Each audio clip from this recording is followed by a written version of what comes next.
कि ये एसिडिटी की प्रॉब्लम क्यों होती है? एसिडिटी प्रॉब्लम का सबसे बड़ा कारण गट माइक्रोब्स। जब ये इनकी संख्या कमी हो जाती है तो हमें एसिडिटी का प्रॉब्लम होता है। इसके लिए अलग अलग तरह के दवाओं का सेवन करते हैं और इससे कोई फायदा नहीं होता है।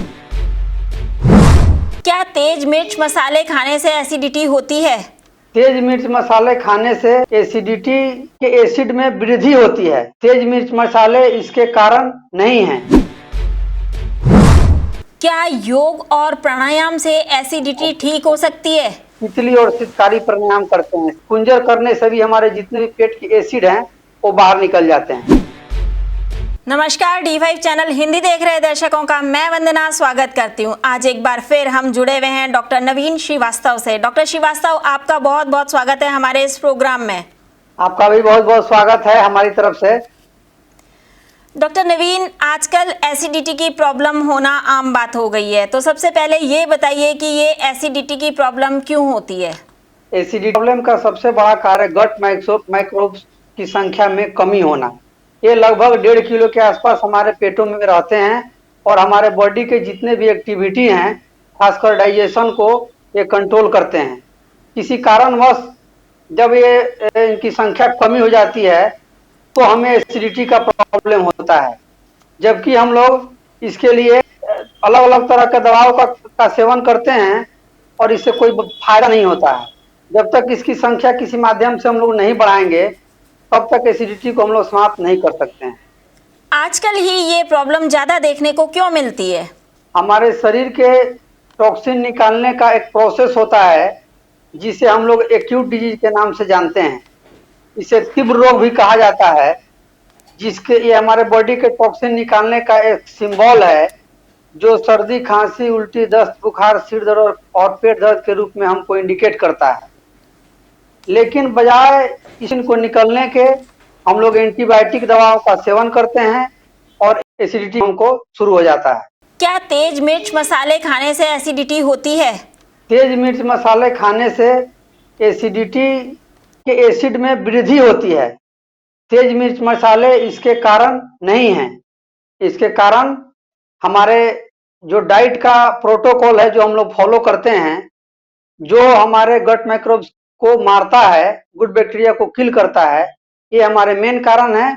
जबकि तेज मसाले और तेल का सेवन से इसकी मात्रा केवल थोड़ी सी वृद्धि होती है। प्राकृतिक चिकित्सा में इसका क्या इलाज है? प्राकृतिक चिकित्सा में यदि पेशेंट कॉन्स्टिपेशन का है तो हम लोग नाभि के नीचे ठंडी पानी की पट्टी देते हैं, पेट पर गर्म ठंडा सेंक देते हैं। इसके अलावा हम लोग पेशेंट को सुबह शाम एनीमा देते हैं। और माइक्रोब्स की संख्या कैसे बढ़े, मेन इस पर ध्यान देते हैं। इसके लिए तीन चार चीजों को हम लोग को निश्चित रूप से पालन करना पड़ेगा, तभी इसकी संख्या में वृद्धि होती है। जिसमें सबसे पहले है कि हम लोग को फर्मेंटेड खमीर का सेवन करना पड़ेगा, जिसके अंदर हम लोग क्या करते हैं, जो मिलेट्स हैं, मिलेट्स यानी कि छोटे अनाज, जिसमें कोदो है, फॉक्सटेल मिलेट हैं, इनको हम लोग रात में 6 घंटे के लिए कम से कम पानी के अंदर सोक करते हैं। सुबह में उसको बर्तन को ओपन करके 15 मिनट तक उसको पकाते हैं। ढक्कन बंद करके नहीं पकाते हैं, स्टील के बर्तन में पकाते हैं और पकने के बाद उसको एक मिट्टी के बर्तन में रख देते हैं और ऊपर से एक सूती कपड़ा लपेट देते हैं, जिससे बाहर से कोई पैथोजन उसमें एंट्री नहीं हो। और उस बर्तन में, जो मिट्टी का बर्तन है, उसके ऊपर जब हम लोग ढकते हैं 6 से 8 घंटा के लिए, तो उसमें खमीर की वृद्धि हो जाती है, यानी कि गुड बैक्टीरिया की वृद्धि होती है और ये एसिडिटी को कंट्रोल करने का काम करते हैं।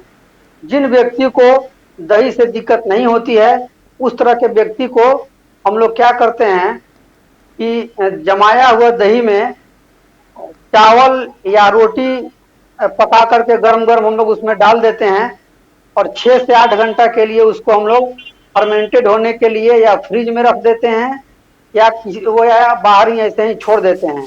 उसके बाद जब हम लोग इसका सेवन करते हैं तो हमारे पेट के अंदर में गुड माइक्रोब्स की संख्या में वृद्धि होने लगती है और इससे धीरे धीरे हम लोग को एसिडिटी में राहत मिलने लगती है। यदि पेशेंट स्ट्रेस का हो तो हम लोग पेशेंट को ध्यान कराते हैं। तो इन विधियों का प्रयोग जब हम लोग करते हैं तो एसिडिटी की मात्रा में कमी होने लगती है और पेशेंट एसिडिटी से मुक्त हो जाता है।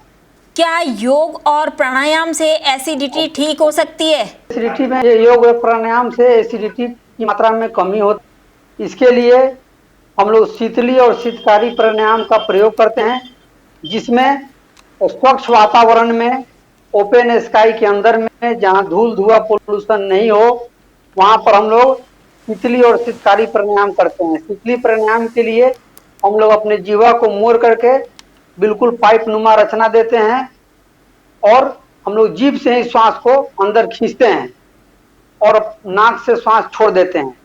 शीतली प्राणायाम के अंतर्गत हम लोग अपने दांत के ऊपर दांतों को बैठा देते हैं और अपने जीभ को पीछे अंदर कंठ तालु मूल में उलट करके रख देते हैं और हम लोग श्वास मुंह से खींचते हैं।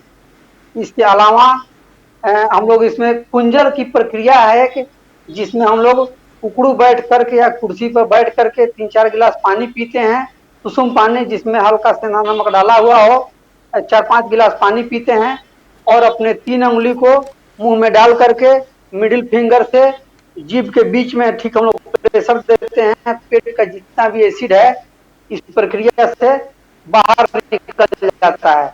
जैसे हम लोग एग्जाम्पल रूप में देखते होंगे, हाथी किस तरह से तालाब या नदी से पानी खींच करके आता है, तो उसी के कारण इसका नाम हमारा क्या है। कुंजर करने से भी हमारे जितने भी पेट के एसिड हैं वो बाहर निकल जाते हैं। डेली लाइफ में क्या खाया जाए कि एसिडिटी ना हो? डेली डाइट रूटीन में यदि हम लोग कम से कम एक टाइम रॉ डाइट का सेवन करें तो हम लोगों को एसिडिटी की ऐसे मुक्ति मिल सकती है। यदि ऑफिस जाने वाले तो वो दोपहर में रॉ डाइट जिस अंकुरित मूंग, चना, सेव, खाना जो भी पॉसिबल और उपलब्ध हो समय आपसे पता है उसका चाहिए डेली लाइफ। और प्रतिदिन हम लोग को सलाद का सेवन जरूर करना चाहिए, तो इससे एसिडिटी के मात्रा में कमी होती है और इससे मुक्ति मिल सकती है। अगर एसिडिटी हो जाए तो तुरंत क्या करना चाहिए? अगर एसिडिटी किसी पेशेंट को हो जाए तो उस समय में फ्रिज में रखे हुए बर्फ का पानी पीना चाहिए। और सबसे अच्छा उपाय है, बहुत से लोगों को नींबू पीने से एसिडिटी में कमी हो जाती है, लेकिन जो एसिड प्रवृत्ति के नेचर के हैं उनको नींबू पीने से एसिडिटी बढ़ जाती है। तो उस तरह के पेशेंट क्या करेंगे, गड़ी जिसे सूखा नारियल बोलते हैं हम लोग, गड़ी को रात को पानी में भिगो देंगे, 1 गिलास पानी में लगभग 50 ग्राम के मात्रा में भिगो देंगे, तो उसको करके चम्मच से धीरे धीरे उसको प्रतिदिन खाली पेट पिएंगे, तो इससे भी एसिडिटी में तुरंत राहत हम लोग को मिल जाता है। कोई और घरेलू उपाय ऐसे हैं जिनसे कि एसिडिटी रोकी जा सकती है? हाँ, हम लोग जब भी भोजन करते हैं तो यदि हम लोग एक फॉर्मूला बना के रख लें जिसके अंदर में भुना हुआ सौंफ, भुना हुआ अजवाइन, कच्चा जीरा और कच्चा धनिया, इसको हम लोग ले करके और एक पात्र में रख देंगे और जब भी भोजन हम लोग करते हैं तो भोजन करने के बाद आधा से 1 चम्मच हम लोग यदि इसका सेवन करें तो हम लोग एसिडिटी से मुक्त हो सकते हैं। एसिडिटी में तुरंत आराम के लिए कहा जाता है कि कच्ची लस्सी पी जाती है, तो ये कहाँ तक सही है? जो व्यक्ति एसिड प्रवृत्ति के होते हैं उनको एसिड से युक्त या खट्टी चीज लेते हैं उनकी एसिडिटी बढ़ जाती है, तो जैसे ही आप लस्सी लेंगे आपकी एसिडिटी बढ़ जाएगी। बहुत से लोगों को इससे बढ़ जाएगी, कुछ बहुत कम ही लोग हैं जिससे इसको लेने से उनको आराम मिलता है। तो जिनको इससे बढ़ जाती है एसिडिटी, लस्सी लेने से उनको लस्सी नहीं लेना चाहिए। और सबसे अच्छा उपाय है कि गरी में को पानी में भिगो करके और सुबह में लेना है। डॉक्टर नवीन, आप हमारे साथ जुड़े, आपका बहुत बहुत धन्यवाद। आपका भी बहुत बहुत धन्यवाद और आपके दर्शकों का भी बहुत बहुत धन्यवाद। अगले एपिसोड में आपसे फिर मुलाकात होगी, तब तक के लिए नमस्कार।